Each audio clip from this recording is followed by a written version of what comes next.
Well, that's the kind of interesting thing about this story, right? Is that there's kind of this very clear line separating the pre-Trump world and the post-Trump world, especially in the world of like politics and what was possible and what was not possible and what was a scandal and what wasn't. What was a career-ending or a campaign-ending scandal prior to 2016?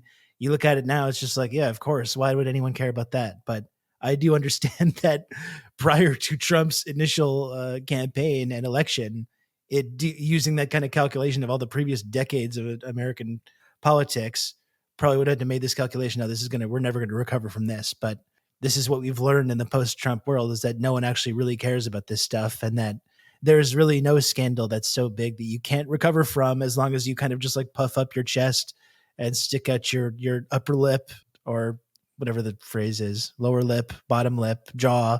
You know what I mean? There's no scandal you can't walk away from if you just kind of confidently spout nonsense until it goes away, until people focus on something else. So, lesson learned, I guess. Yeah, it's everything that happens that's bad. All you have to do now, it seems, is just turn around, go to your email list, say you're under attack, say it's unfair. And like honestly, politicians on both sides do this.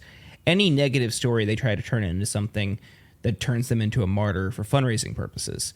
And that's like what Trump has been doing every step of the way in this trial and all of his other trials. Every setback he spins into a fundraising opportunity. And they certainly see him as a victim, as a martyr, as things continue to get worse.